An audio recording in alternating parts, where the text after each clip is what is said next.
Coming up, I slaughter my allergies. We look for a pulse, but can we find a spark of life?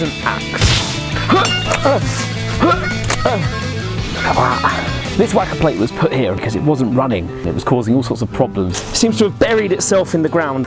It's quite forced in here. Right. So, after a good little while building up my bamboo tolerance. Oh, snails. Yes. Let's see if there's any fuel in it. So we've got no on-off switch here. Oh, it doesn't even seem to be a pull cord. Oh man. Oh dear. We can simulate an on-off switch because I guess that's just basic continuity. I imagine it shouldn't be earthed. Disconnected is on and then connected is off. Time to get the toolkit out. Fortunately, I have access to another wacker plate to compare it against. And I want to just test this on-off switch so it makes a sound when it touches. See that?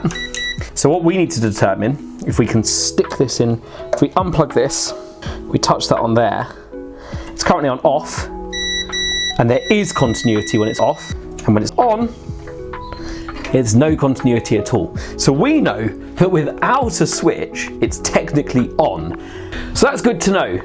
Tremendous. I now have everything I need, assuming there's nothing majorly wrong with it. Got my spanners, a new pull cord, a handle I nicked off another machine, something to catch the old fuel in, and some new fuel in a jerry can. To turn it off, we can just yank out the lead from the spark plug. Let's do the pull cord first. Oh, why is it always rounded? It's obviously broken before. I used to always think that they were called a wacker plate because they whack down the ground.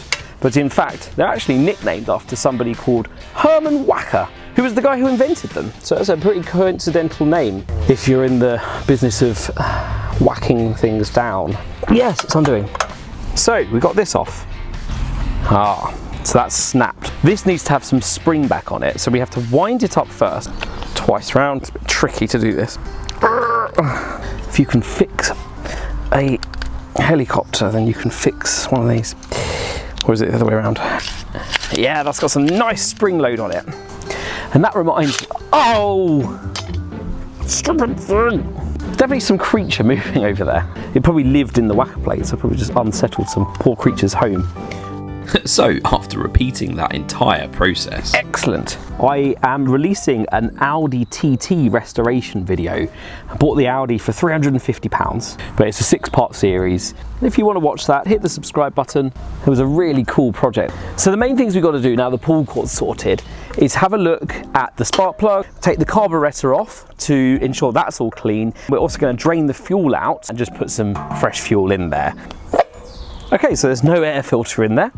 Oh look, I found the old pull cord. It's handy that we had a spare handle, wouldn't you say? There's literally a creature in that bamboo making weird noises.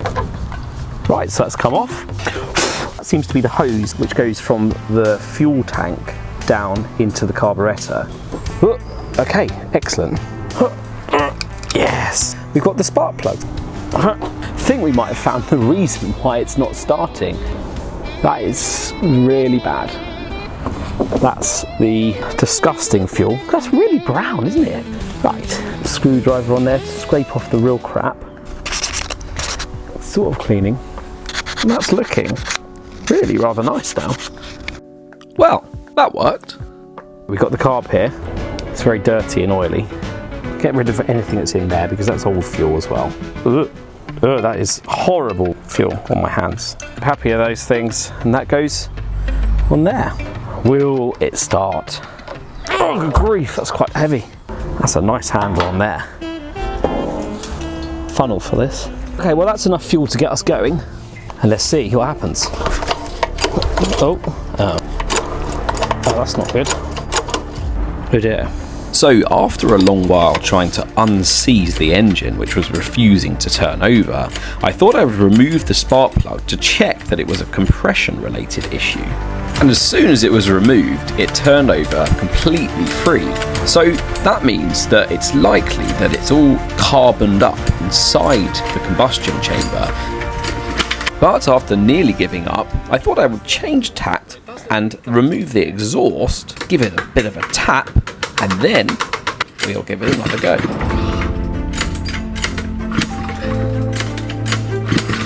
And with some perseverance, the machine started to respond.